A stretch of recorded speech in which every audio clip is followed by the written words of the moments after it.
Bacaan liturgi Kamis 27 Juni 2024, Hari Biasa Pekan Biasa ke-12, Perayaan Fakultatif Santo Cyrillus dari Alexandria, Uskup dan Pujangga Gereja. Bacaan dari kitab kedua Raja-Raja. Yoyakin berumur 18 tahun pada waktu ia menjadi raja, dan 3 bulan lamanya ia memerintah di Yerusalem. Nama ibunya ialah Nehusta, putri Elnatan dari Yerusalem. Yoyakin melakukan yang jahat di mata Tuhan, tepat seperti yang dilakukan ayahnya. Pada waktu itu majulah tentara Nebukadnezar, Raja Babel, menyerang Yerusalem dan kota itu terkepung. Nebukadnezar sendiri datang menyerang, sementara orang-orangnya mengepung kota itu. Lalu keluarlah Yoyakin Raja Yehuda mendapatkan Raja Babel. Ia sendiri, ibunya, perwira-perwiranya, para pembesar dan pegawai-pegawai istananya. Raja Babel menangkap Yoyakin pada tahun yang ke-8 pemerintahannya. Seluruh isi rumah Tuhan dan isi istana raja dikeluarkannya. Dikeratnya pula emas dari segala perkakas emas yang dibuat oleh Salomo, Raja Israel di Bait Tuhan, seperti yang telah disabdakan Tuhan. Seluruh penduduk Yerusalem diangkutnya ke pembuangan. Semua panglima dan semua pahlawan yang gagah perkasa, 10.000 tawanan, juga semua tukang dan pandai besi. Tidak ada yang ditinggalkan kecuali orang-orang lemah dari rakyat negeri. Nebukadnezar mengangkut Yoyakin ke pembuangan di Babel. Juga ibunda raja, istri-istri raja, pegawai-pegawai istananya, dan orang-orang berkuasa di negeri itu dibawanya sebagai orang buangan dari Yerusalem ke Babel. Semua orang yang gagah perkasa, 7.000 orang banyaknya. Para tukang dan para pandai besi, 1.000 orang banyaknya. Sekalian pahlawan yang sanggup berperang dibawa oleh Raja Babel sebagai orang buangan ke Babel. Kemudian Raja Babel mengangkat paman Yoyakin yang bernama Matanya menjadi raja menggantikan Yoyakin dan menukar namanya menjadi Zedekia. Demikianlah sabda Tuhan. Syukur kepada Allah. Demi kemuliaan nama-Mu ya Tuhan, bebaskanlah kami. Demi kemuliaan nama-Mu ya Tuhan, bebaskanlah kami.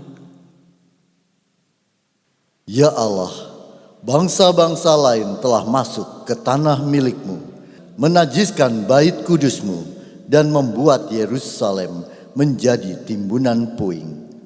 Mereka memberikan mayat hamba-hamba-Mu kepada burung-burung di udara untuk dimakan.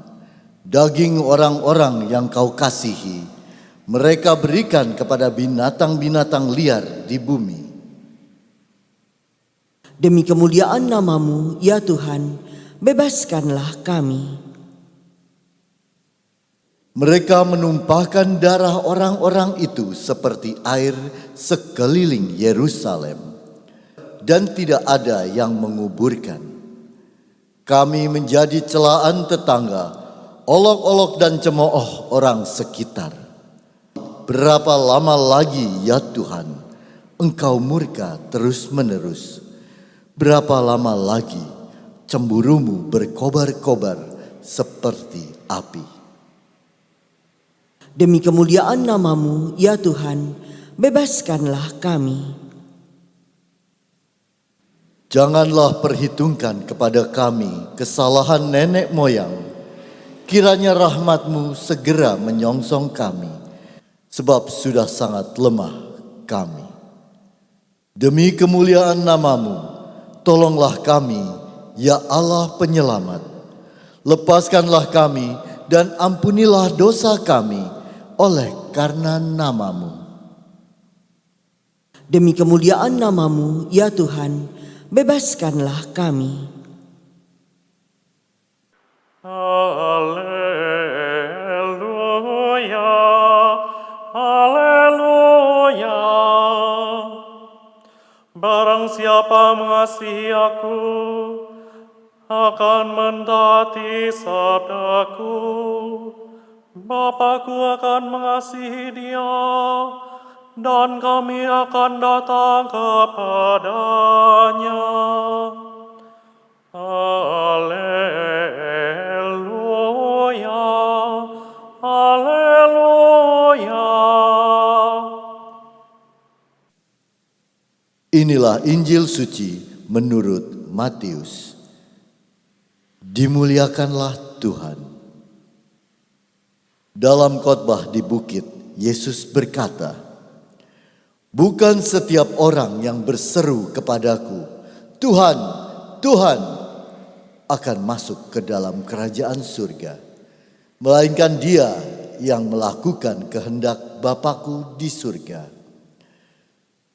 Tuhan, Tuhan, bukankah kami bernubuat demi nama-Mu dan mengusir setan demi nama-Mu dan mengadakan banyak mukjizat demi nama-Mu juga? Pada waktu itu, aku akan berterus terang kepada mereka dan berkata, 'Aku tidak pernah mengenal kalian. Enyahlah daripadaku, kalian semua pembuat kejahatan.' Setiap orang yang mendengar perkataanku ini dan melakukannya, ia sama dengan orang bijaksana yang mendirikan rumahnya di atas wadas. Kemudian turunlah hujan dan datanglah banjir. Lalu angin melanda rumah itu, tetapi rumah itu tidak rubuh sebab didirikan di atas wadas. Tetapi setiap orang yang mendengar perkataanku ini dan tidak melakukannya, ia sama dengan orang bodoh yang mendirikan rumahnya di atas pasir. Kemudian turunlah hujan dan datanglah banjir, lalu angin melanda rumah itu, sehingga rubuhlah rumah itu dan hebatlah kerusakannya." Setelah Yesus mengakhiri perkataan ini, takjublah orang banyak itu mendengar pengajarannya, sebab ia mengajar mereka sebagai orang yang berkuasa, bukan seperti ahli-ahli Taurat mereka. Demikianlah sabda Tuhan. Terpujilah Kristus.